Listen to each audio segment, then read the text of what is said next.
अथ मंत्रपाठः।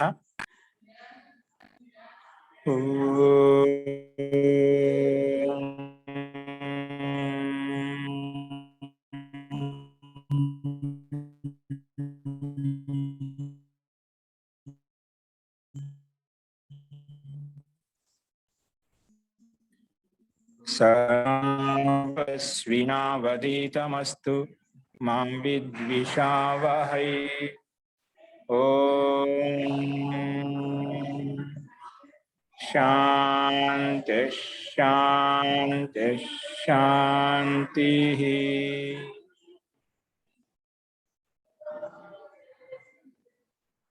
सर्वेभ्यो नमः। అందరికీ నమస్కారం అండి. నిన్న చెప్పిన పాఠం ఏదైనా సందేహాలు ఉన్నాయండి?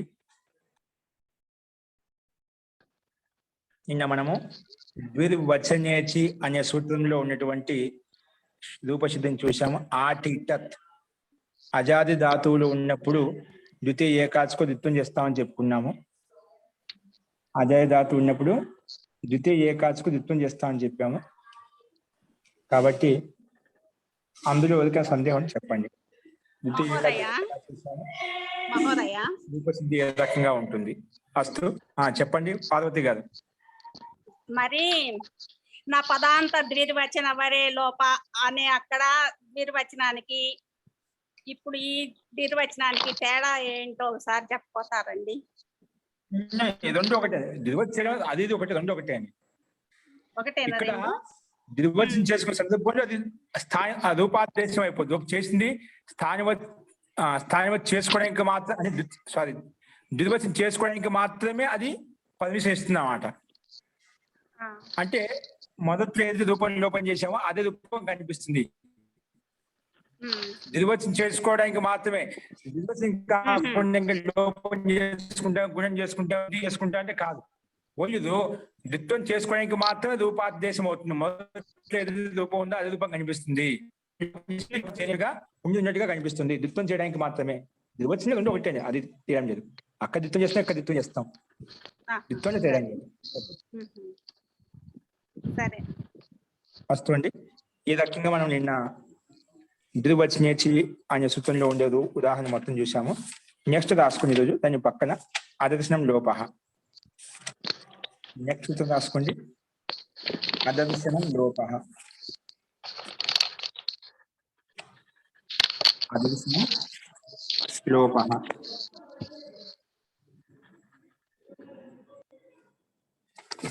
రాసుకోండి. స్క్రీన్ మీద కనిపిస్తుంది చూడండి, నీట్గా రాసుకోండి.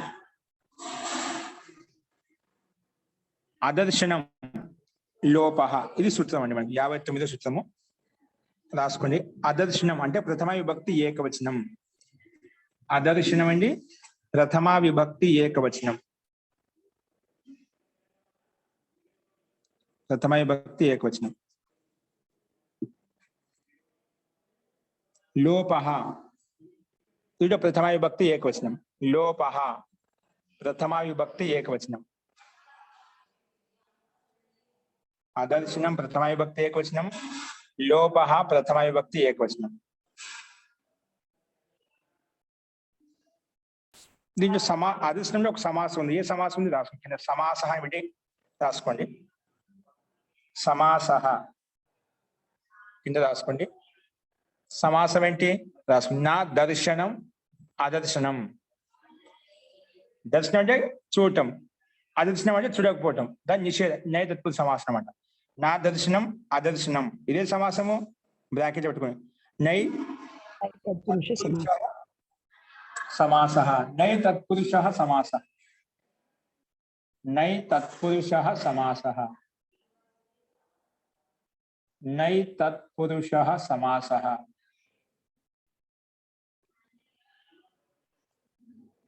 నై తత్పురుషః సమాసః.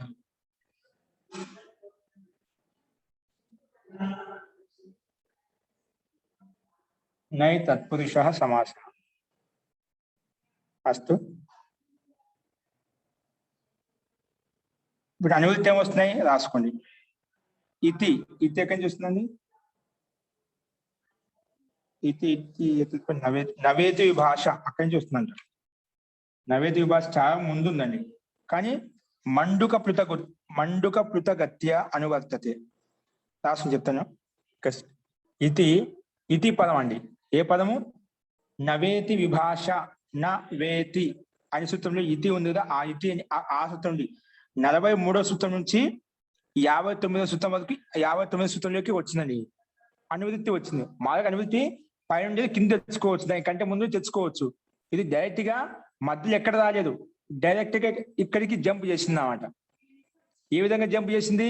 ఒక కప్ప ఏ విధంగా అయితే జంప్ చేస్తుందో ఆ రకంగా జంప్ చేసింది. అందుకని మండుక గత్య అనువర్తితే అంటే ఏ విధంగా అయితే కప్ప ఎగురుకుంటూ అట్లా వస్తుందో, ఇది అక్కడి నుంచి ఇక్కడ ఎగురుకుంటూ ఇక్కడికి వచ్చిందని అర్థం. తాత్పర్యం అంటే ఇక్కడికి వచ్చింది అంటే మధ్యలో ఎక్కడ ఉపయోగించలేదు, ఎక్కడ రాలేదు. ఇతి పదం ఇక్కడ ఉపయోగించుకుంటున్నాం. అందుకని మండుక పృతగత్యానువర్తతే. మండుక పృత అంటే మండుకం అంటే కప్ప, కప్పని మండుకం అంటాం సంస్కృతంలో. అస్తు రాసుకుని ఇతి ఇతి ఏతత్ పదం. ఇతి ఇతి ఏతత్ పదం. ఇతి ఇది కొటేషన్ పెట్టుకోండి. ఇతి అనే పదము, ఇతి ఏతత్ పదం అంటే ఈ పదము, ఇతి అనే ఈ పదము నవేతి విభాష. నవేతి విభాష. నవేతి విభాష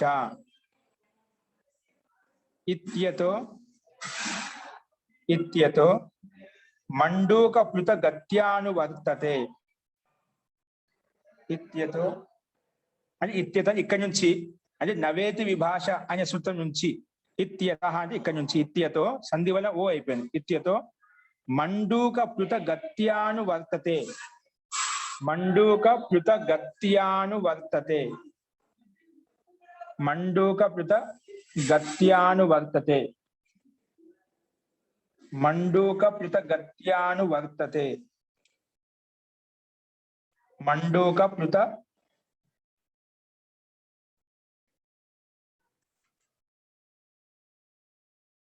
మండూక పృతగత్యానువర్తతే. మండూక పృతగత్యానువర్తతే. అస్తు ఇప్పుడు రాసుకోండి. చెప్తే మండూక పృత అంటే అక్కడి నుంచి జంప్ చేసి ఇక్కడికి వచ్చింది అనమాట. ఈ ఇతి అనే పదం అండి. ఎక్కడి నుంచి? నవేతి విభాష. నా వా ఇతి, రెండు పదాలు వా ప్లస్ ఇతి కలిపితే వేతి అయిపోయినాడు. ఇతి పదం ఇక్కడికి వచ్చింది. ఓన్లీ ఇతి పదానికి మాత్రమే అనువృత్తి వచ్చిందండి. ఇతి పదంతో కలిసి ఇక్కడ సూత్రార్థం చెప్పుకుంటాం అనమాట. రాసుకోండి. అర్థం ఏంటి ఇప్పుడు? రాసుకోండి. అర్థ యద్ భూత్వా నా భవతి. యద్ భూత్వా నా భవతి తద్ అదర్శనం. అదర్శనం అంటే ఈజ్వల్, దాన్ని ఇంకా విడిదీసి చెప్పాడు. అనుపలబ్ధి. అదర్శనం అంటే ఏమిటి? అనుపలబ్ధి అంటే కనిపించకుండా పోవడం, ఉపలబ్ధి కలగకపోవడం. అదర్శనం అంటే ఏమిటి? అనుపలబ్ధి. అదర్శనం అంటే అనుపలబ్ధి.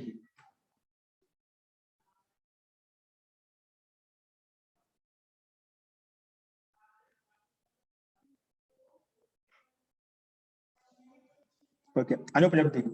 అదే ఇంకో రకం చెప్పాడు. అనుపలబ్ధి ఇంకో రకం చెప్పాడు. వర్ణ వినాశస్య. వర్ణ వినాశ. అనుపలబ్ధి ఏంటి? ఈజ్వల్ మళ్ళీ వర్ణ వినాశ. వర్ణ వినాశం 3 రకాలు చెప్పాడు. అదర్శనం అంటే ఏమిటి? అనుపలబ్ధి లేదా వర్ణ వినాశ. అక్కడ వర్ణ వినాశం అయిపోతుంది అంటే కనిపించకుండా పోతుంది. నాశనం అనేది కనిపించకుండా పోవడం అంట. వర్ణ వినాశ.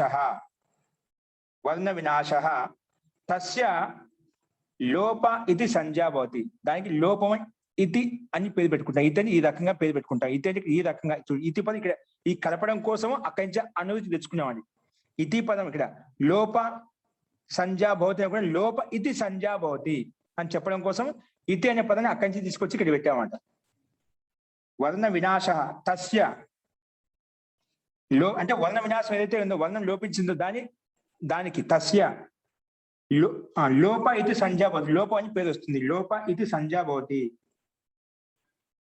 లోప ఇది సంజ్ఞా భవతి.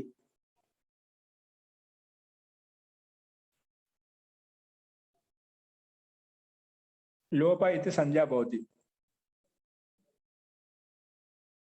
లోప ఇది సంజ్ఞా భవతి. అస్తు ఏంటి దీని అర్థం చూడండి. యద్ భూత్వ ఏదైతే ఉండి నా భవతి అది ఉండదో. ఇప్పుడు మనకు హలంత్యం చేత ఉపదేశే అజన్యాసిక చేత ఇత్తని పెడతామా అంటే అక్కడ ఉంది ఉండి అంటే ఇత్ సంజక వర్ణం ఉంది. యద్ భూత్వ నా భవతి ఇలా ఇత్ సంజక వర్ణం ఉంది. అది ఉండి ఇప్పుడు తస్య లోప ప్రకారంగా లోపం అయిపోతుందంట. అందుకే ముందు ఉన్నది ఆ ఉన్నదాన్ని తీసేస్తున్నాం. అందుకే యద్ భూత్వ ఏదైతే ఉండి నా భవతి మళ్ళీ ఉండకుండా పోతుందో తీసివేస్తామో. యద్ భూత్వ ఏదైతే ఉండి నా భవతి ఉండదో తద్ దాన్నే అదర్శనం అంటాము. దాన్ని ఏమంటాం? అదర్శనం అంటే తీసేస్తాం. దాన్ని అదర్శనం చేసేస్తాం. దర్శనం అంటే కనిపించడం, అదర్శనం అంటే కనిపించక చేయటం. అదర్శనం లేదా అనుపలబ్ధి. ఉపలబ్ధి ఉండదు ఇక్కడ, ఉపలబ్ధి కనిపించదు అక్కడ. లేదా వర్ణ వినాశం అవుతుంది. ఆ వర్ణానికి ఎవరికైతే ఇత్తని పెట్టాం దానికి లోపం చేస్తామా, ఆ వర్ణాన్ని తీసేస్తాం, వినాశం చేస్తాం, నష్టం చేసేస్తాం. అట్లా 3 రకాలు చెప్పేది. అదర్శనం అంటే అనుపలబ్ధి లేదా వర్ణ వినాశ లేదా ఆదర్శనం. అట్లా 3 రకాలు చెప్పుకోవచ్చు ఏదైనా ఒకటి. ఓకే, ఇప్పుడు స్పష్టమైనకుండా వర్ణాన్ని వినాశం చేయడం అంటే లోపం చేయడమే. దానికి లోప సంజ్ఞ భవతి. దాన్ని లోపం అంటాము. ఎందుకు వచ్చిందంటే తస్య లోప లోపం చేస్తాం. లోపం అంటే ఏం చేయాలి? అదర్శనం లోప. లోపం అంటే అని అదర్శనం చేయాలి అంటే అనుపలబ్ధి చేయాలి అంటే వర్ణ వినాశం చేయాలి. దాన్ని లోపం అంటాము. దానికి లోపం అని పేరు అని ఈ సూత్రం చెప్తున్నాడు. అది ఎక్కడ మనం చాలాసార్లు ఉదాహరణ చూసాం. ఇక్కడ ఒక భిన్న ఉదాహరణ ఇక్కడ చూస్తాం మనం. ఓకే, స్పష్టమైన అనుకుంటా. వినాశ తస్య లోప ఇది సంజ్ఞా భవతి. లేదా అర్థాత్ చెప్పి దీన్ని ఇంకో రకం చెప్పాడు. అర్థాత్ అంటే ఇంకా దాన్ని ఇంకా సూక్ష్మంగా విడిచి చెప్పాడు. అర్థాత్ రాసుకోండి. ప్రసక్తస్య అంటే అదే ముందు చెప్పినా ఇంకో వేరే విధంగా మార్చి చెప్తున్నమాట. ప్రసక్తస్య అదర్శనం లోప సంజకం భవతి. ప్రసక్తస్య అదర్శనం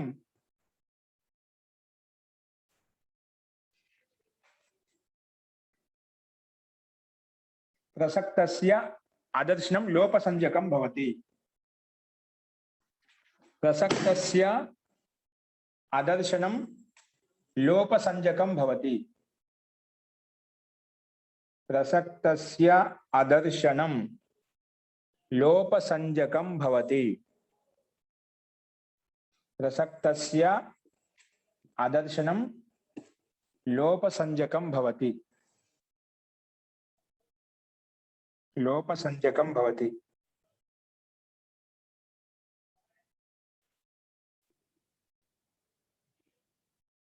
ఓకే, అతను ప్రసక్తస్య అంటే ఏంటంటే ప్రాప్తమైంది ఏదైతే ఉందో. ప్రసక్తస్య అంటే ఉపస్థితమై ఏదైతే ఉందని ప్రసక్త అన్నాం. ఏదైతే ఉపస్థితమై ఉందో తస్య ప్రసక్తస్య అదర్శనం.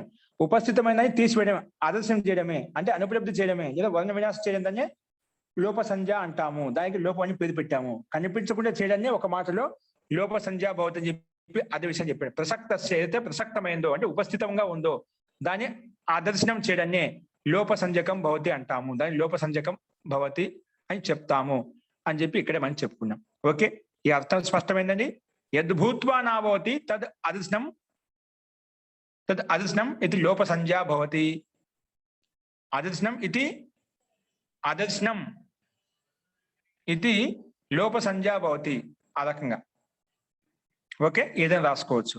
ఏదో వర్ణ వినాశ లోప ఇది సంజ్ఞా భవతి. అనుపలబ్ధి లోప ఇది సంజ్ఞా భవతి. ఏ రకంగా రాసుకోవచ్చు. అస్తు, ఇది సూత్రార్థము. ఇప్పుడు దీని యొక్క ఉదాహరణ రాసుకోండి. శాలీయ, ఇది మొట్టమొదటి చెప్పుకున్నాం మనం. అభ్యాసం 1లోనే చెప్పుకున్నాం. అభ్యాసం 1 ఉన్నాం. సూత్ర సంఖ్య 1లో వృద్ధిరాదే సూత్రంలోనే శాలీయ నిరూపసిద్ధి చూసాం. ఏంటి శాలీయ కాబట్టి అక్కడ చూసి రాసుకోండి. ఊరికే ఇత్సంజ ఏ సూత్రం ఇత్సంజ పేరు పెట్టామో అక్కడ ఇత్సంజ పేరు పెట్టినప్పుడు తస్య లోప లోపం చేసే లోపం అంటే ఏమిటంటే ఇది వచ్చి చెప్తున్నాను. అది కనిపించకుండా చూడండి లోపం అంటామని చెప్పి ఇది చెప్పడం కోసమే. అదొకటే. శాలీయ రూపసిద్ధి చూసాం కాబట్టి రాసుకోవాల్సిన అవసరం లేదు. అక్కడ చూసుకోండి, 2-3 సార్లు చెప్పుకున్నాము.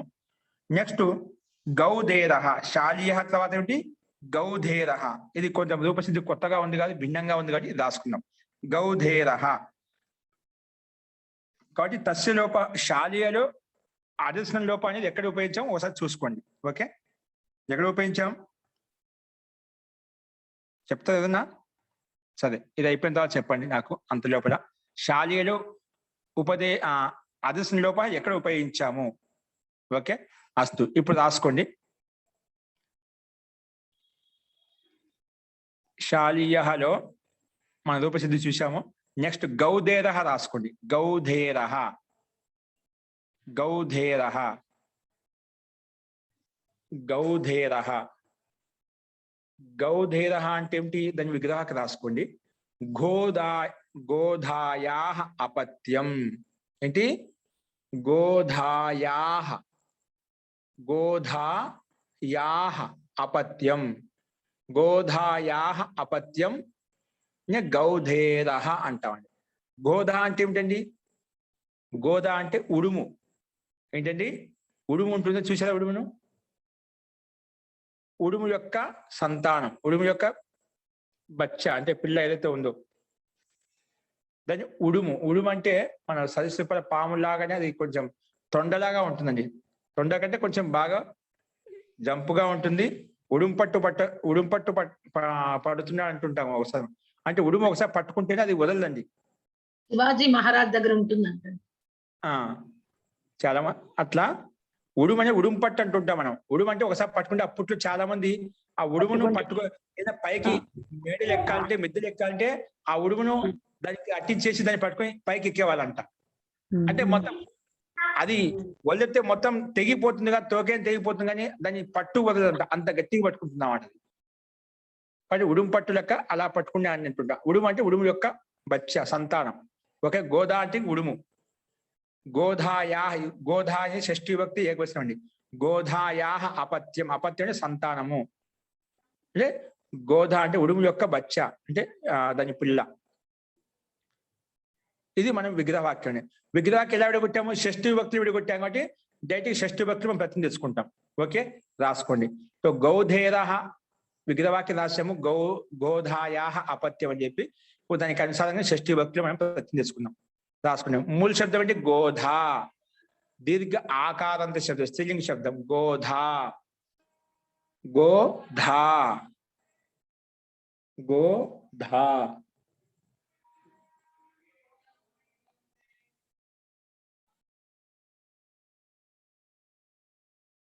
ఓకే అండి.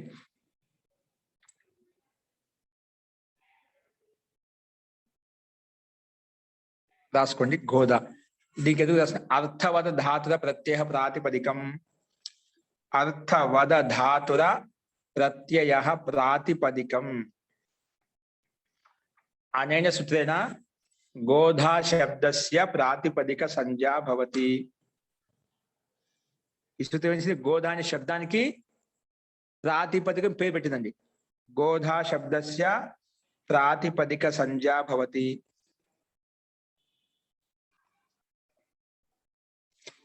ప్రాతిపదిక సంజ్ఞ పేరు పెట్టి ప్రాతిపదిక సంజ్ఞ పేరు పెట్టింది. ప్రాతిపదిక సంజ్ఞ పేరు పెడితే ఏమొస్తుంది? ప్రాతిపదిక అధికారులకు ప్రతిని తెచ్చుకుంటాం మనం.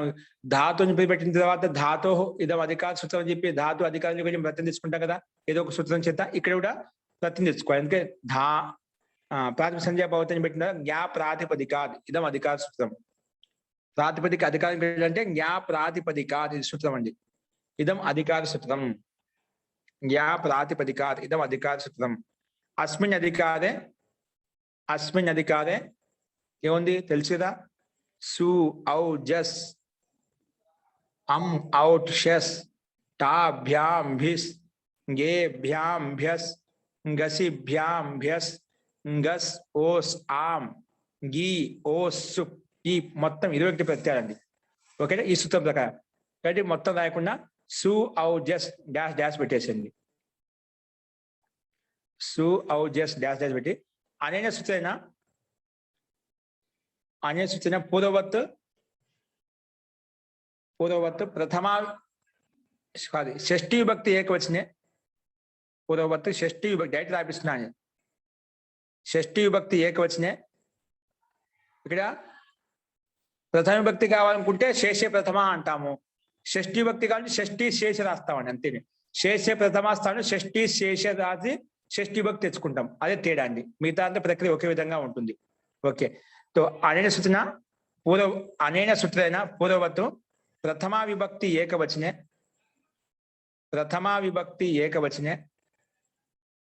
షష్ఠీ విభక్తి కదా. షష్ఠీ విభక్తి ఏకవచనే. షష్ఠీ విభక్తి ఏకవచనే షస్ ప్రత్యయः భవతి. షష్ఠీ విభక్తి ఏకవచనే గస్ ప్రత్యయः షష్ఠీ విభక్తి ఏకవచనే గస్ ప్రత్యయः భవతి.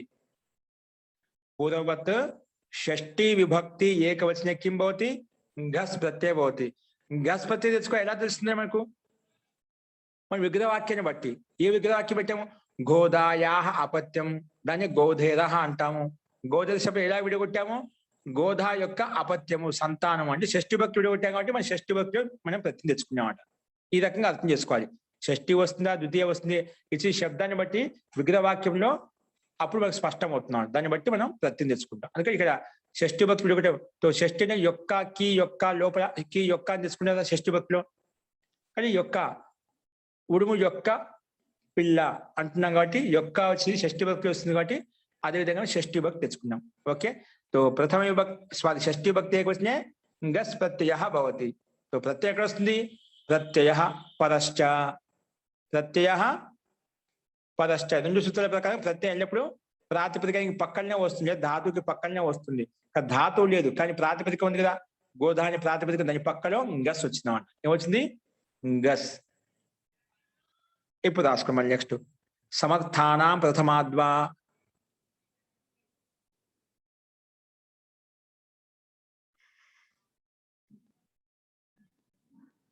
సమర్థానాం ప్రథమాద్వా ఇదేమంటుంది రాసుకోండి. అనేన సూత్రేణ సమర్థానాం ప్రథమ సమర్థాత్ ప్రత్యయః భవతి.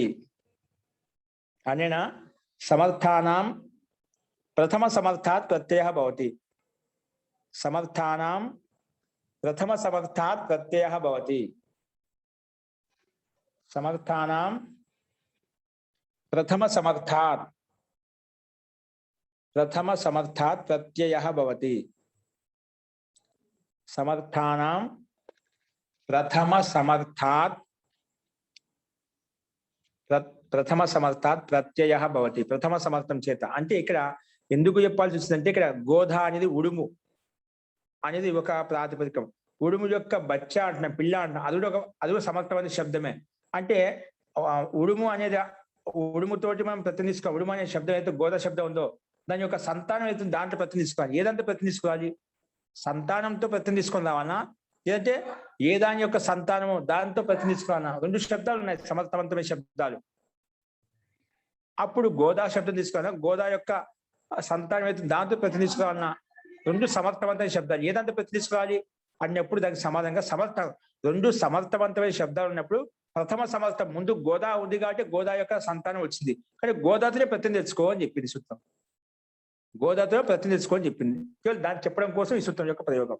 సమర్థానం ప్రథమ సమర్థాత్ ప్రత్యయః భవతి. ప్రథమ సమర్థం ప్రతినిధించుకో అంటే అని చెప్పింది కాబట్టి ప్రథమ సమర్థం గోదా శబ్దం దీంట్లోనే ప్రత్యయం వస్తుంది. ఓకే. నెక్స్ట్ రాసుకోండి. తో ప్రతినిధి ఏ అర్థంలో వస్తుంది ప్రత్యయము? ఏ అర్థంలో వస్తుంది ప్రత్యయం అంటే తస్యాపత్యం. రాసుకోండి. ఇది ఏ అర్థంలో వస్తుంది? తస్య అపత్యం. అపత్యార్థంలో వస్తుంది. ప్రత్యయం ఏ అర్థంలో వస్తుందంట? ప్రతినిధించుకొని చెప్పావు. గోదా శబ్దంతో ప్రతినిధించుకోవాలి. కానీ ఈ ప్రత్యయం ఏ అర్థంలో వస్తుంది? సంతానార్థాన్ని చెప్పడం కోసం, సంతానం చెప్పడం కోసం ప్రత్యయం తెచ్చుకో. అందుకే ఊరికి అర్థం చెప్పి ప్రత్యయం నిర్ధారించలేదు. ఇది వచ్చి చెప్పింది ఏ ప్రత్యము సంతానం చెప్పడం కోసం తెచ్చుకో, సంతానార్థంలో ప్రత్యయం తెచ్చుకో అని చెప్పింది. అందుకే తస్యాపత్యం. అపత్యార్థంలో ఏమొస్తుంది?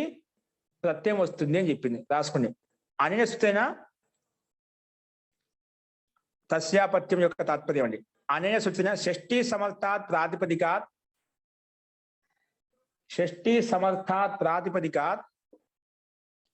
అపత్యం ఇతి ఏతస్మిన్ అర్థే అపత్యం ఇతి ఏతస్మిన్ అర్థే అపత్యం ఇతి ఏతస్మిన్ అర్థే अपत्यम इति एतस्मिन् अर्थे अपत्यम इति एतस्मिन् अर्थे प्रत्ययः भवति. अपत्यम इति एतस्मिन् अर्थे प्रत्ययः भवति. अपत्यम इति एतस्मिन् अर्थे किं भवति? प्रत्ययः भवति. అంటే సంతానార్థం. అపత్యం అంటే సంతానార్థంలో ప్రత్యయం వస్తుంది చెప్పింది. ఏ ప్రత్యయం వస్తుంది? సో సంతానార్థంలో ప్రత్యయం తెచ్చుకోని చెప్పి ఏ ప్రత్యయం తెచ్చుకోవాలి? అప్పుడు కింద రాసుకోండి గోధాయ ఢక్. గోదా శబ్దం కోసం మహర్షి పాణిని ఒక సూత్రం రచించాను. గోదా శబ్దం వచ్చిన ఎప్పుడు వచ్చినా కూడా ఆ శబ్దం చేత డ్రక్ ప్రతి తెచ్చుకో అని చెప్పాడు. రాసుకుని గోధాయాహ డ్రక్, గోధాయాహ డ్రక్, గోధాయాహ డ్రక్, గోధాయాహ డ్రక్ రాసుకుంది. అనేన సూత్రేణ, అనేన సూత్రేణ గోధా ప్రాతిపదికాత్, గోధా ప్రాతిపదికాత్. చూడు గోధా శబ్ద సూత్రంలో స్పష్టంగా ఉంది. గోధా ప్రాతిపదికాత్, ఇక్కడ గోధాయ షష్ఠీ విభక్తి కానీ పంచమీ విభక్తి అండి. ఇక్కడ రెండింటిలో రూపం సమానంగా ఉంటుంది. సందర్భాన్ని బట్టి ఇక్కడ పంచమీ విభక్తిని అర్థం చేసుకుంటాం. ఎందుకంటే ప్రత్యయాలు ఎప్పటికైనా పక్కనే వస్తాయి. దాని పక్కనే వస్తాయంటే పంచమీ విభక్తి తీసుకోవాలి. దాని స్థానంలో వస్తే షష్ఠీ విభక్తి తీసుకుంటాం. పక్కన వస్తే పంచమీ విభక్తి, స్థానంలో వస్తే షష్ఠీ విభక్తి, పక్కన ఉన్నప్పుడు ముందుకు వచ్చిన కొన్ని అప్పుడు సప్తమి విభక్తి. ఓకే అస్తు. గోధా ప్రాతిపదికాత్ డ్రక్ ప్రత్యయో భవతి. గోధా ప్రాతిపదికాత్ కిం భవతి? డ్రక్ ప్రత్యయో భవతి. గోధా ప్రాతిపదికాత్ కిం భవతి?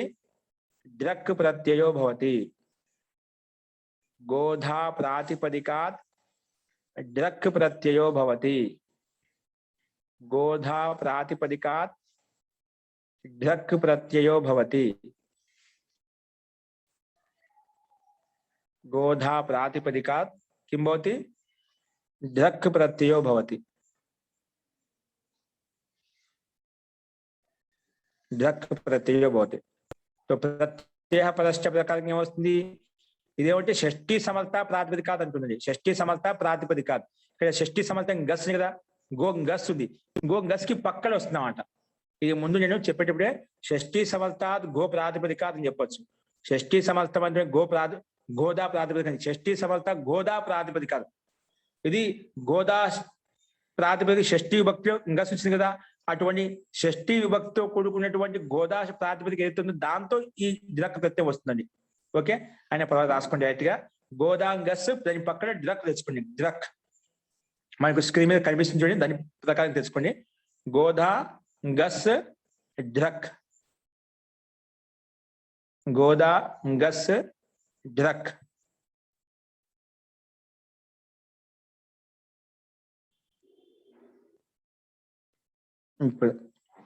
ఇప్పుడు రాయండి. కృత్ తద్దిత సమాసాశ్చ. ఈ డ్రక్ రాగానే వెంటనే వచ్చింది డ్రక్ అనే తద్దిత ప్రత్యయం అంట. ఇదేంటి తద్దిత ప్రత్యయం ఎలా తెలుస్తుంది? ఇది చతుర్థ అధ్యాయంలో ఉంది కాబట్టి మనకు దాన్ని బట్టి అర్థం చేసుకోవాలి. ఎందుకంటే చతుర్థ అధ్యాయంలో ఉండే ప్రత్యయాలన్నీ కూడా తద్దిత ప్రత్యయాలండి. చతుర్థ అధ్యాయంలో ఏ ప్రత్యయం వచ్చినా అవి తద్దిత ప్రత్యయాలు. మూడో అధ్యాయంలో ఏ ప్రత్యయాలు వచ్చినా అవి కృత్ ప్రత్యయాలు. అది ఒకటి స్థూలంగా గుర్తుపెట్టుకొని. ఇది చతుర్థ అధ్యాయం నుంచి వచ్చింది కాబట్టి ఇది తద్దిత ప్రత్యయం. ఎలా అవుతుంది? తద్దితాహ అనే సూత్రం ప్రకారంగా దీనికి తద్దితం పేరు పెట్టుకుంటాం. తద్దితాహ ఈ సూత్రం ప్రకారం ఏమొస్తుంది? డ్రక్కి తద్దిత సంజ్ఞ అని పేరు వస్తుంది.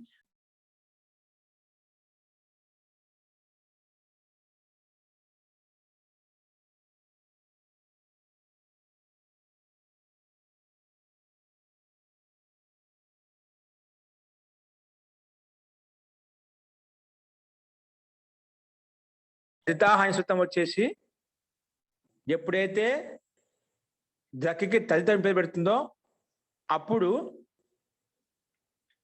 కృత్ తద్దిత సమాసాశ్చ అనే సూత్రం వచ్చేసి దానికి ప్రాతిపదికం పేరు పెడుతుంది. ఓకే రాసుకోండి.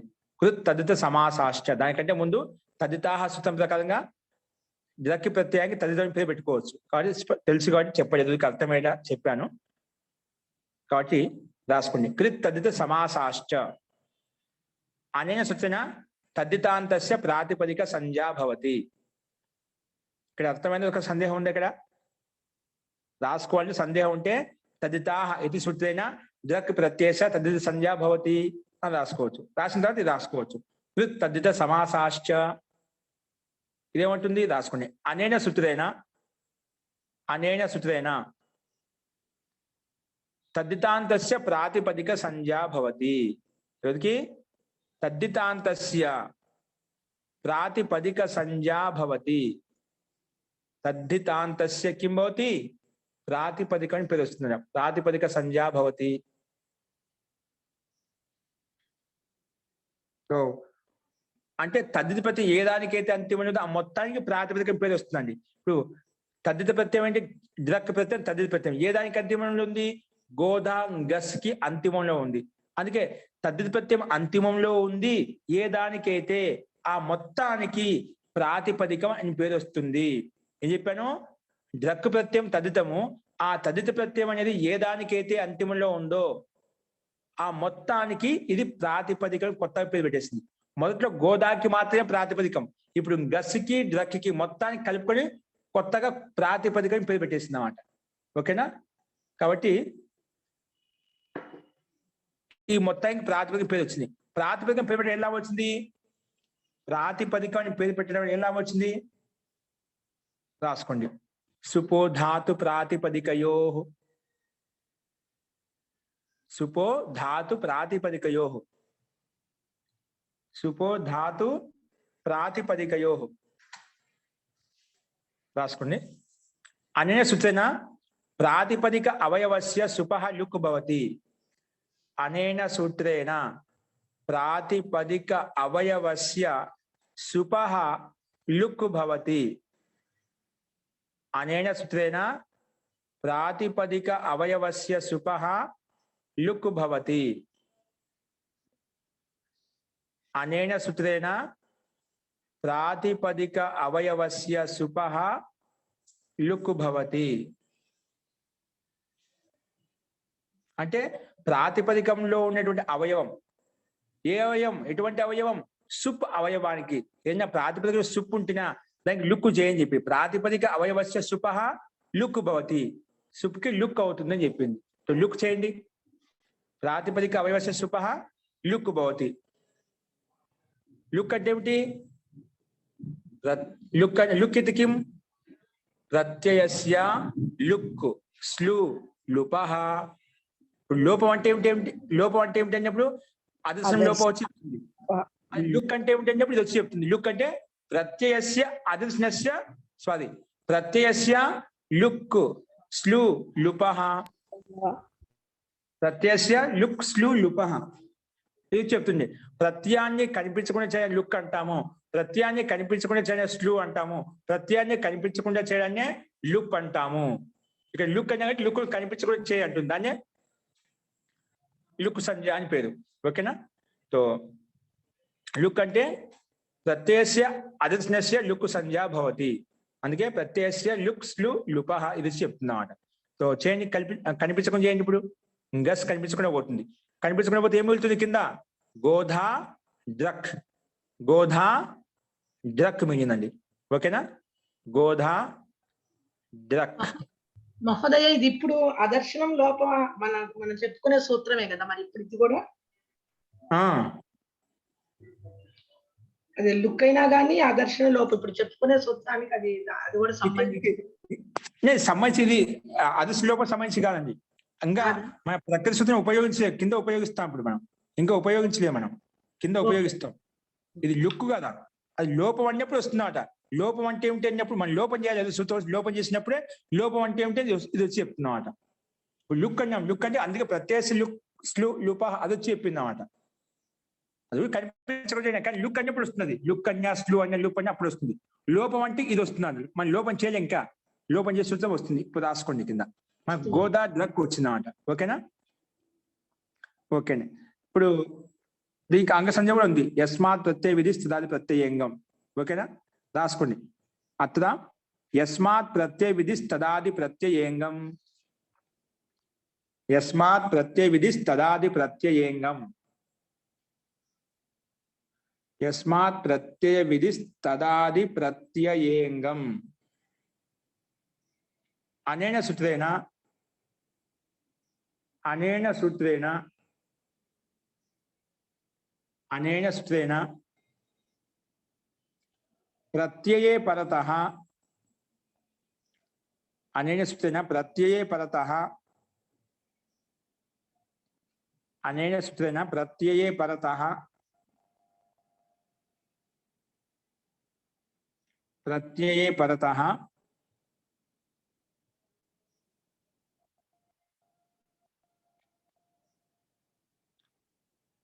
పూర్వస్య అంగ సంజ్ఞా భవతి అనేన సూత్రేణ ప్రత్యయే పరతః కిం భవతి పూర్వస్య అంగ సంజ్ఞా భవతి. తెలుసు కదా, ప్రత్యయం పక్కన ఉంటే ముందు దానికి అంగ సంజ్ఞ ఆటోమేటిక్ గా వచ్చేస్తుంది. ఏ సూత్రం ప్రకారంగా? ఈ సూత్రం ప్రకారంగా. అందుకే ప్రత్యయ పరతః పూర్వస్య అంగ సంజ్ఞా భవతి. ఓకే, అంగ సంజ్ఞ పేరు పెట్టినాం కాబట్టి అంగస్య ఇదం అధికార సూత్రం. ఇది వచ్చి అంగ సంజ్ఞ పేరు పెట్టింది ఎవరికి? గోధాకి. ఎందుకు పెట్టినాం అంగ సంజ్ఞ? అంగ అధికారంలోకి వెళ్ళి సూత్రం తెచ్చుకోవాలి మనం. అందుకే రాసుకున్నాం అంగస్య ఇదం అధికార సూత్రం. దాన్ని అంగస్య ఇదం అధికార సూత్రం. అస్మిన్ అధికారం అంటే అంగాధికారంలో ఏముందంట రాసుకుని కింద కనిపిస్తుంది. ఆయనేయి నీయః ఆయనేయః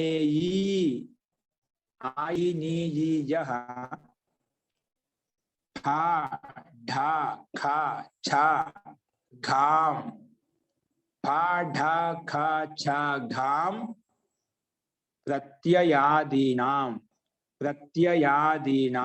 ఓకే, ఆయనేయః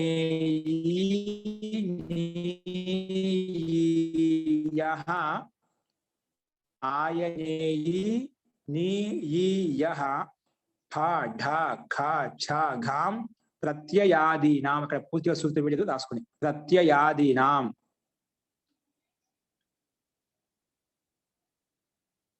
నేను డైరెక్ట్ నేను అర్థం చెప్పేస్తాను.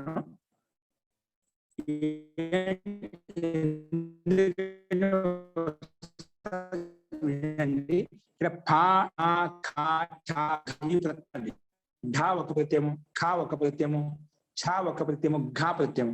ఇక్కడ మనకి ప్రత్యయం ఉంది ఢా.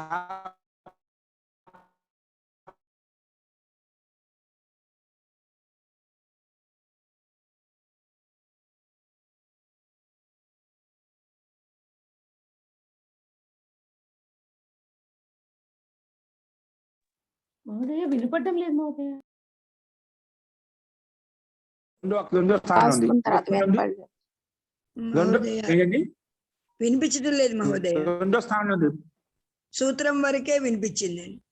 మహోదయ సూత్రం వివరణ వినపడలేదు మహోదయ. అనేన సూత్రేణ ఆయనేయి ఏది ఇది రాసుకున్న ఆయనేయి నీయః. అదే మహోదయ, అదే సూత్రా చెప్పలేదు. ఇది ఏమంటుందంటే ఇక్కడ ఫా ఢా ఖా ఛా ఘా 5 ప్రత్యయాలు ఇచ్చారన్నమాట. ఈ 5 ప్రత్యయ స్థానంలో క్రమంగా 5 ఆదేశాలు ఇచ్చాడు. ఇక్కడ ఆయన్ ఏయ ఈయ్ ఇన్ ఈ అని చెప్పి ఇక్కడ ఆదేశం ఇచ్చాడు. ఇక్కడ క్రమంగా వస్తాయట. ఇక్కడ మనకు మొట్టమొదటి ఏ ప్రత్యయం ఉంది? ఫా ఢా ఖా ఛా ఘా 5 ప్రత్యయాలు. ఏ ప్రత్యయం ఇచ్చాడు? మనకు ఢా ప్రత్యయం ఇచ్చాను. ఢక్ ప్రత్యయం కదా, ఢక్లో ఢా ఉంది, ఢక్లో ఢా ఉంది. ఓకేనా, ఆ ఢా స్థానంలో మనకు ఆదేశం వస్తుంది. ఏమొస్తుంది? ఏ ఆదేశం వస్తుందండి. ఆయన్ ఏయ్, ఆయన్ ఏయ్. ఆయన అన్నప్పుడు ఫా వచ్చిన ఆయన వస్తుంది. క్రమంగా ఢా వచ్చినప్పుడు ఏయ వస్తుంది. ఏమొస్తుంది? ఏయ్. ఓకేనా, ఓకే. ఖా ఉంటే ఇన్ వస్తుంది, ఛా ఉంటే ఈ వస్తుంది. ఓకేనా, ఘా ఉంటే ఈయ వస్తుంది. అలా క్రమంగా 5 ఆదేశాలు ఉన్నాయి మనకు. క్రమంగా ఇది క్రమం లేదు. ఎన్నో స్థానం? రెండో స్థానం. పా ఢా రెండో స్థానం ఉంది కాబట్టి రెండో స్థానం వస్తే ఏయ వస్తుంది అన్నమాట. అందుకే రాసుకుంటే డైరెక్ట్ గా అనేన సూత్రేణ ఢకార స్థానే అనేన సూత్రేణ ప్రత్యయస్య ఢక్ ప్రత్యయస్య ఢకార స్థానే అనేన సూత్రేణ ఢకార స్థానం డైరెక్ట్ రాసింది. అనేన సూత్రేణ ఢకార స్థానే ఏయ్ అచ్చులో ఉండే ఏ కాదము యా హలంతము ఏయ్ ఆదేశ భవతి. ఢకార స్థానే కిం భవతి? ఏయ్ ఆదేశ భవతి. ఓన్లీ ఢా స్థానంలో మాత్రం ఏయ్ ఆదేశం అండి. ఓకేనా, ఏయ్ ఆదేశ భవతి రాయండి. అప్పుడు ఏ చేస్తే ఓన్లీ ఢా స్థానం ఉంది. అప్పుడు ఏముంది? గోధా ఏయ్ ఢా ఏ వచ్చింది. డ్రాలో రా ఉందా? రా అలా పెట్టుకోండి, రా అలా పెట్టుకోండి, పక్కది పెట్టుకోండి. ఏయ్ రా రా కకానికి ముందు అనుమతి లోపల చేసుకోవాల్సి మర్చిపోయాం, చేయలేదు. ఇప్పుడు చేద్దాం.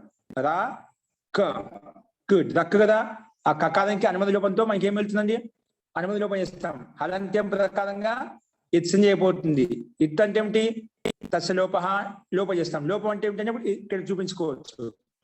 ద్రక్క ప్రత్యయంలో కకారానికి అనుమతి లోపం చేసినప్పుడు లోపం అంటే ఏమిటంటే అదర్శనం లోప, కనిపించకుండా చేయడానికి లోపం అంటాము అని చెప్పి కకారం కనిపించకుండా చేస్తాం. అప్పుడు ద్రా మిగింది. ద్రాలో ఉండే రకారం పక్కన తీసాము. ద్రాలో ఆవులు ఉందండి.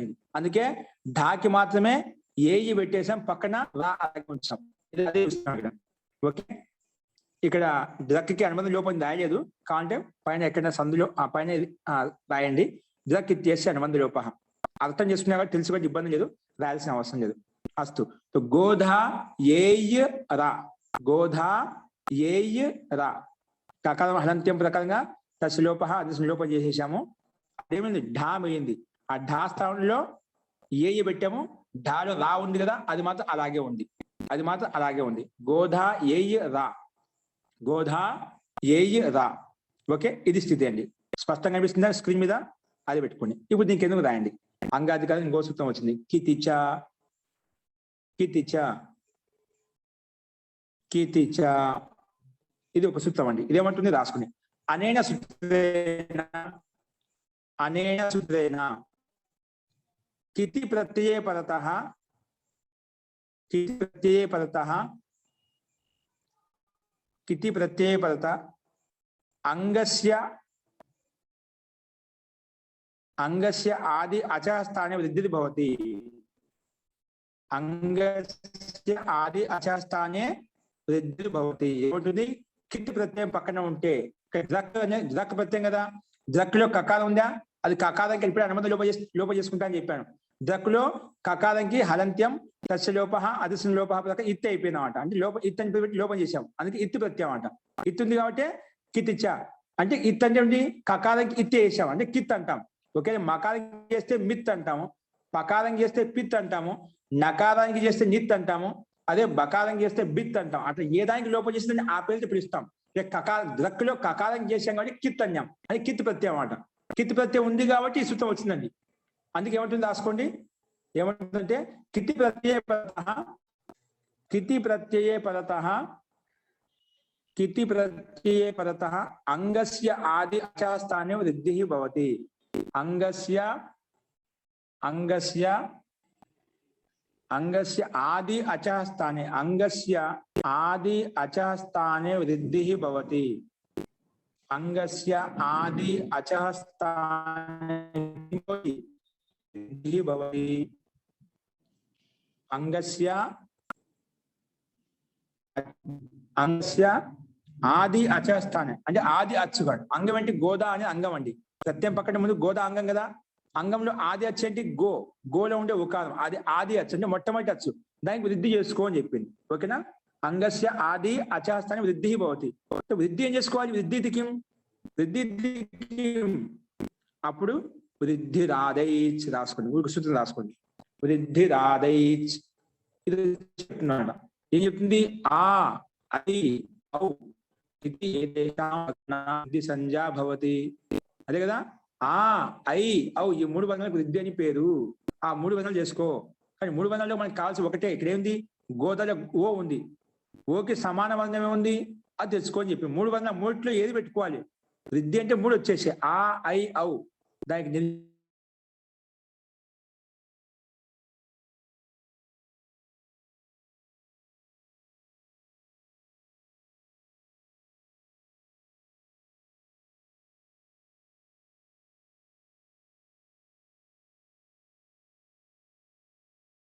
ఐ ఔ. ఊ అనేది ఓష్ట స్థానమే. ఇక్కడ ఓ కూడా ఓష్ట స్థానమే. ఓష్టం కలిసే కాబట్టి ఓనే వస్తుంది. సారీ ఔ వస్తుంది. ఆ ఐ ఔ. ఒకార స్థానంలో ఔకారమే వస్తుందండి. వృద్ధి ఏమొస్తుంది? ఔకారం. సాయండి. వృద్ధి రాదేశ్ స్థాన్యంతరతమ. ఇప్పుడు రాయండి. ఈ 2 సూత్రాల ప్రకారంగా మనకు ఔ వచ్చినాడు. గౌ అయిపోయింది. ఏమైపోయింది? గౌధా అయిపోయింది. గోదా అనేది గౌదా అయిపోయింది. ఒకారానికి ఔకారం చేశాం వృద్ధి, అందుకే గౌధా. పక్కన ఏయ్ రా ఎలా ఉందో అలాగే ఉంది. ఏయ్ రా. ఇప్పుడు రాసుకోండి. ఇప్పుడు రాసుకోండి. యస్యేతి చ, యస్యేతి చ, యస్యేతి చ. అనేన సూత్రేణ అనేన సూత్రేణ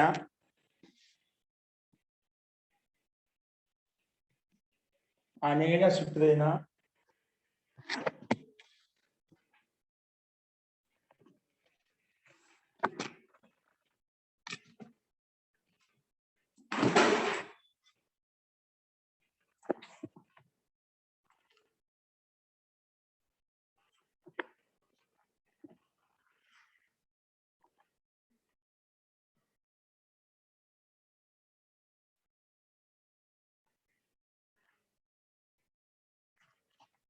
రాసుకోండి. అనేన సూత్రేణ ఇవర్ణాంతస్య అవర్ణాంతస్య అంగస్య ఇవర్ణాంతం కానీ అవర్ణాంతం కానీ ఇక్కడ మనకు అవర్ణాంతం ఉంది. ఇవర్ణాంతస్య అవర్ణాంతస్య చ అంగస్య భస్య భస్య ఈకారే భస్య ఈకారే తద్దితే చ పరతః భస్య ఈకారే తద్దితే చ పరతః పరత అంటే పరంగా ఉంటే పక్కన ఉంటే ఏమవుతుంది లోపో భవతి లోపమవుతుందంట. కిం భవతి లోపో భవతి ఈకారే తద్దితే చ పరతః లోపో భవతి లోపమవుతుంది.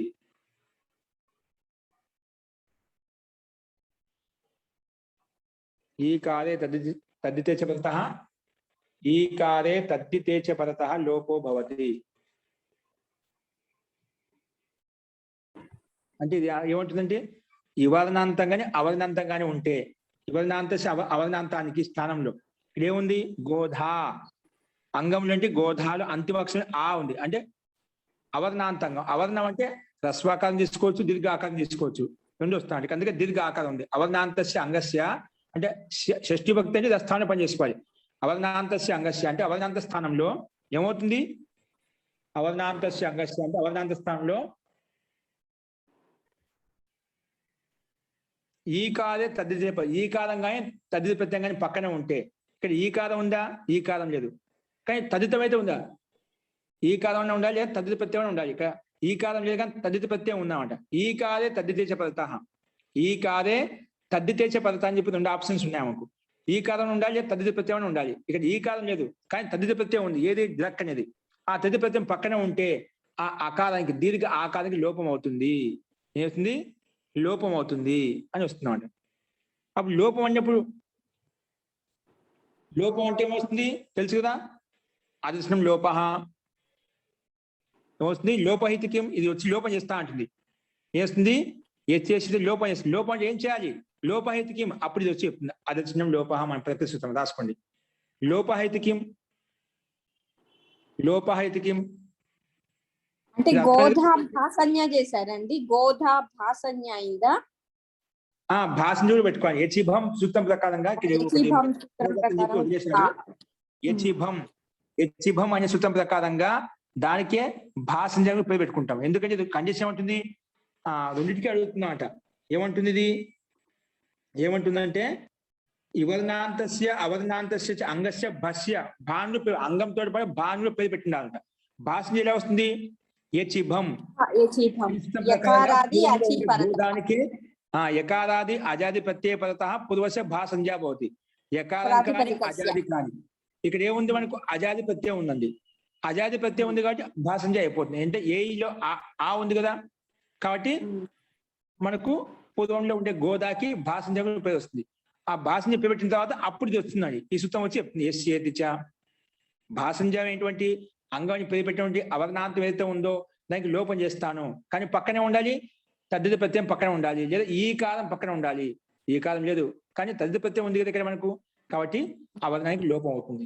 అప్పుడు లోపహేతుకం లోపం చేయమని చెప్పింది. లోపం అంటే ఏం చేయాలి నేను లోపహేతుకం అప్పుడు ఇది వచ్చి చెప్తున్నమాట. మన ప్రకృత సూత్రం వచ్చి చెప్తుంది రాసుకోండి. అదర్శనం లోప అదర్శనం లోప అని చెప్తున్నమాట. అంటే యద్ భూత్వా నాభో తెలుసు కదా రాసుకునేది. యద్ భూత్వా నాభోతి తద్ అదర్శన సంజ్ఞకో భవతి డైరెక్ట్ రాసింది. యద్ భూత్వా అయితే ఇప్పుడు రా కనిపిస్తున్నమాట ఆ కనిపిస్తుంది అది ఉండి కనిపించకుండా చేసేస్తాం అని యద్ భూత్వా ఏదైతే ఉండి కనిపించకుండా పోతుందో దాన్ని అదర్శనం అంటాము. యద్ భూత్వా నాభవతి తద్ అదర్శన సంజ్ఞకో భవతి అని రాయండి. ఓకే, సో లోపః ఇతి కిం అంటే భూత్వా నా భవతి తద్ అదర్శన సంజ్ఞకో భవతి అని చెప్పాం. అంటే కనిపించుకునే చేయండి లోప సంజ్ఞ అని చెప్పాం. ఫస్ట్ లోపం చేయండి. లోపం చేస్తే గోధాలు ఆకారం చేస్తే గౌధై సారీ గౌధ విద్యుగు చేసాం, గౌధ్ అయిపోయింది. గౌధాలో ఆకారం చేసేస్తే గౌధ్ అయిపోయింది. గౌద్ ఏయ్ రా, గౌద్ ఏయ్ రా. ఓకేనా? ఇప్పుడు దీనికి ఎందుకు రాసుకోండి. మరి లోపో వ్యోరు వలి, అక్కడ స్థితి కనిపిస్తుంది స్క్రీన్ మీద, చూసి రాసుకోండి. లోపో వ్యోరు వలి గౌద్ ఏయ్ రా, ఈ స్థితిలో వచ్చిందన్నమాట. ఏమొచ్చింది? లోపో వ్యోరు వలి. ఇదేమంటుంది రాసుకోండి. అనన్య సూత్రేణ వలి పరతః యకారస్య లోపో భవతి. ఇది కూడా చెప్పింది. వలువర్ణం పక్కన ఉంటే యకారం లోపం చేస్తాను అని.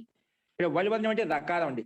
రకారం వలి ప్రత్యాహారంలో వస్తుందన్నమాట. హయవరత్ రా ఉంది అంటే హయవరత్ లో వాంచ వరకు లాస్ట్ లా వరకు అనమాట. హల్లో ఉండి లా వరకు అంటే వలి ప్రత్యాహారంలో రకారం వచ్చిందన్నమాట. ఆ వలి ప్రత్యాహారం పక్కన ఉంటే ముందునే యకారం లోపం చేస్తాను అంటుంది. ముందునే యకారానికి లోపం చేస్తాను అంటుంది. అందుకే రాసుకోండి. వలి పరతః యకారస్య లోపో భవతి. వలి పరత కిం భవతి? వలి పరతః యకారస్య లోపో భవతి. యకారానికి లోపం అవుతుంది. వలి పరతః యకారస్య కిం భవతి? లోపో భవతి. వలి పరతః యకారస్య లోపో భవతి.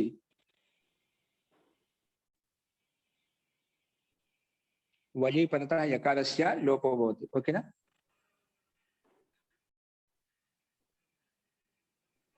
వలి పరతః యకారస్య లోపో భవతి.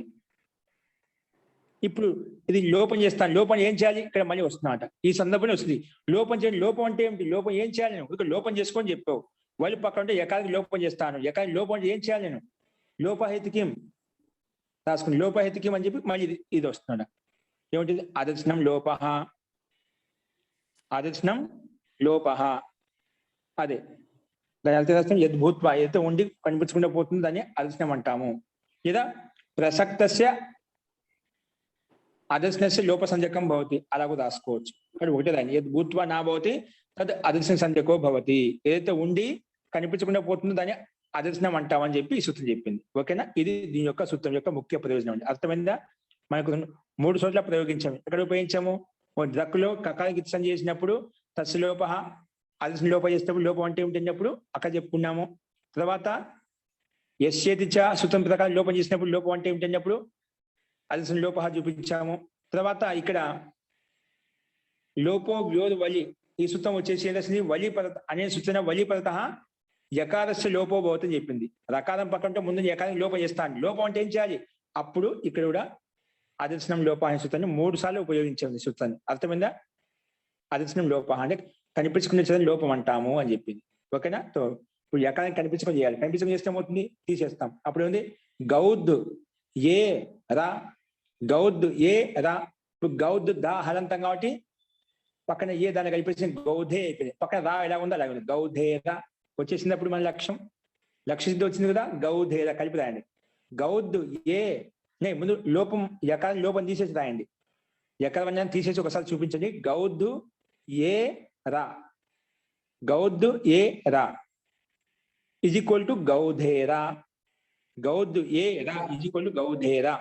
ఓకేనా? ఇప్పుడు దీనికి ఎందుకు రాసుకోండి. అత్ర పూర్వవత్ ప్రథమ విభక్తి ఏకవచనే సుప్రత్యయః భవతి. అత్ర పూర్వవత్ ప్రథమ విభక్తి ఏకవచనే సుప్రత్యయః భవతి. తీసుకొచ్చండి. సో గౌధేరా సు కింద రాయండి. గౌధేరా సు, గౌధేరా సు, గౌధేరా సు, గౌధేరా సు. ఇప్పుడు మనకి దీనికి ఎందుకు రాసుకోండి. పునః సు ఇత్యస్య పూర్వవత్ విసర్గః భవతి. పునః గౌధేర సు వచ్చిన దానికి ఎందుకు రాసుకోండి. పునః పూర్వవత్ సుప్రత్యయస్య విసర్గః భవతి. సుప్రత్యయ విసర్గం చేస్తాను తెలుసు కదా. సస విసోదుః కలవసాని విసర్జనీయ ప్రకారంగా విసర్గం అయిపోతున్నమాట. పూర్వవత్ సుప్రత్యయస్య విసర్గः భవతి. సుప్రత్యయస్య విసర్గः భవతి. సుప్రత్యయస్య కిం భవతి? విసర్గः భవతి. విసర్గం చేయండి. तो गौधेरः इति रूपं सिद्ध्यति. ఓకేనా? గౌధేరः इति रूपं సిద్ధ్యతి. వచ్చేసిందండి. గౌధేరः इति रूपం సిద్ధ్యతి. ఇక్కడ ఈ రకంగా మనం అధిష్టాన లోపాన్ని ప్రక్రియ సూత్రాన్ని మూడు చోట్ల వినియోగించుకున్నామంట. అలాగా దీని యొక్క పని ఏంటి? ఎప్పుడు ఏ సూత్రం లోపం చేసుకోవాలంటే ఏంటి, లోపం అంటే ఏం చేయాలన్నప్పుడు చెప్తుంది. కనిపించుకొని చేయాలి. ఏదైతే ఉండి దాన్ని కనిపించుకొని చేస్తాం దాన్ని అధిష్టానం అంటాం. అక్కడ ఉండకూడదు. కొన్ని చోట్ల దానివల్ల ఉపయోగం ఉంటుంది, కొన్ని చోట్ల ఉపయోగం ఉండవండి. కాబట్టి మనం లోపం చేస్తున్నాం అంటే అక్కడ మనకు ఉపయోగం లేదు, కానీ వేరే ప్రయోజనాలు ఉంటాయి. ఇక్కడ లోపం చేసుకుంటాం ప్రయోజనం అన్నమాట, మనకి ఇష్టసిద్ధి కలుగుతుంది అన్నమాట. ఈ రకంగా మనం లోపం చేస్తే గౌధేర అనే రూపం మనకు సిద్ధిస్తుంది. ఓకే, ఈ రకంగా అధిష్టాన లోపల ఉండే రూపసిద్ధుల్లో శాలీలో చెప్పాను. ఏది మనకు ముఖ్యంగా శాలీయం చూసాం.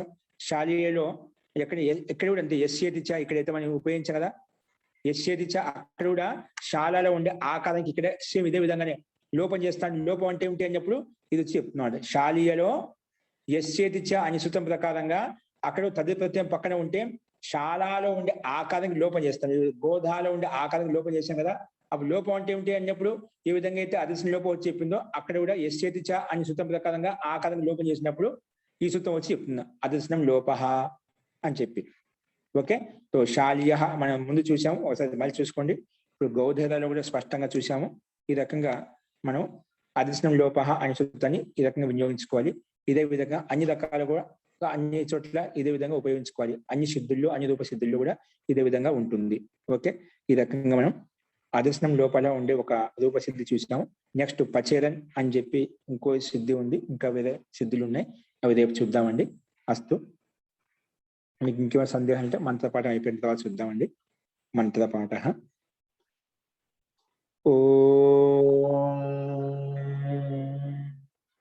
సర్వే భవంతు సుఖినః సర్వే సంతు నిరామయాః సర్వే భద్రాణి పశ్యంతు మా కశ్చిద్ దుఃఖ భాగ్ భవేత్. ఓం శాంతి శాంతి శాంతి. సర్వేభ్యో నమః. అందరికీ నమస్కారం అండి. నమస్తే మహోదయ. నమస్తే మహోదయ. జీ. అండి, ధన్యవాదాలు. యజ్ఞం ఉంటుందని కొంచెం నమస్తే యజ్ఞం మహోదయ. ఉంటుంది కాబట్టి ధన్యవాదాలు. రేపు అనుకూలంగా ఉండేవాళ్ళు ఆదివారం కంటే ఫ్రీగా ఉంటుంది కాబట్టి కొంచెం ఎక్కువనే నడుస్తుంది. రేపు యజ్ఞము 8 గంటల వరకు ఉంటుంది. ఒక 10 నిమిషాలు 20 నిమిషాలు ఉపన్యాసం కూడా ఉంటుంది, సత్సంగం లాగా. యజ్ఞం గురించి కొన్ని విషయాలు చెప్పుకుందామండి. కాబట్టి అనుకూలంగా ఉండే వాళ్ళంతా రేపు ఈ యజ్ఞానుష్ఠానంలో పాల్గొనడానికి ప్రయత్నం చేయండి. అస్తు. అదే విధంగా ఉంటుంది, ఇదే లింకులో ఉంటుంది, 7 గంటలకే ఉంటుందండి. కాబట్టి సాధ్యమైనంత వరకు అనుకూలంగా ఉండాలి, ప్రయత్నించండి. లేదంటే వచ్చి భాగస్వామ్యం చేసినా కూడా పర్వాలేదు. అస్తు అండి. ఆచార్య, జీ. ఇక్కడ ఆచార్య కితిచ అనే సూత్రం తర్వాత స్థానివద్ ఆదేశం అనల్విదో పెట్టుకోవచ్చు ఆచార్య, పెట్టుకోకూడదు? స్థానివదాదేశో అనల్విదో చేంజ్ చేస్తుంది ఇది. బోధ ఏ రా వచ్చింది కదా ఆచార్య, అంటే ఇక్కడ మరి కిత్తు తద్దితము లేదు, ఆదేశమే ఉంది కదా ఆచార్య ఏ అనేది. అందుకని స్థానివద్ ఆదేశం అనల్విదో అనే సూత్రం పెట్టుకోవాలి ఆచార్య, పెట్టుకోకూడదా? పెట్టుకుంటే ఏమొస్తుంది? స్థానివద్ చేసుకుంటే ఏమొస్తుంది మనకు? స్థానివద్ చేసుకుంటే తద్దిత స్థానంలో వచ్చిన ఏ ఆదేశము తద్దితవత్ అవుతుంది ఆచార్య. తదితవత్ అయింది. ఆ తదితవత్ చేసిన ఏ ప్రయోజనం సిద్ధించబోతున్నావు? దానివల్ల ఉపయోగం ఏంటి? ఇక్కడ కితిచాలో కితి తద్దితము 2 పరముగా ఉండాలని చెప్పారు ఆచార్య. అచ్చా, కితి తదితప్రత్యయం. అది కిత్ అయినా తదితప్రత్యయం పక్కనే ఉండాలి ఉండాలని చెప్పారు. చూపించుకోవచ్చు. మనం తెలుసుగా తది స్థానంలో వచ్చిన ఆదేశము తదితవత్ అవుతుంది కాబట్టి అందుకే తదిప్రత్యయం అంటున్నాం. అక్కడ మనం వేరు చేసి చూడడం లేదు. అంటే స్థానివద్ ఆదేశం వివిధ ప్రకారం స్థానివత్ ఉంది కాబట్టి మనం మాట్లాడుకుంటున్నాం. అది తెలుసు కదా, మనం చూసాము, మనం రాయలేదు అనుకోండి. వస్తుందండి ఆటోమేటిక్. అందిస్తున్నాం అంటే ఆటోమేటిక్ అంగసంధి ఏ విధంగా చేయము అంటే కొన్ని చోట్ల ఆటోమేటిక్ గా తదితవత్ అవుతుంది. తదిస్థానం వచ్చిన ప్రత్యయం తదితవత్తే అవుతుంది. తదితవత్తానికి కొంచెం మనం ఇప్పుడు మనం ఎస్ చేతిచ్చే ప్రకారంగా లోపం చేశాం. అది తదిత కాకపోతే ఆదేశం అనుకోండి, అది మనకు ఇంతవరకు స్థితి వచ్చేదే కాదు. ఆ సూత్రం ఉంది కాబట్టి మనం అంత ముందుకు వెళ్ళిపోయామండి. అది ఆటోమేటిక్ గా ఉంటుందండి. ఓకేనా? జీ జీ ఇంకొక సందేహాలు ఉన్నాయండి? అస్తు, సర్వేభ్యో నమః, పునర్మిలామః, సర్వేషాం శుభరాత్రి. ధన్యవాదాలు మహోదయ. ఆచార్య.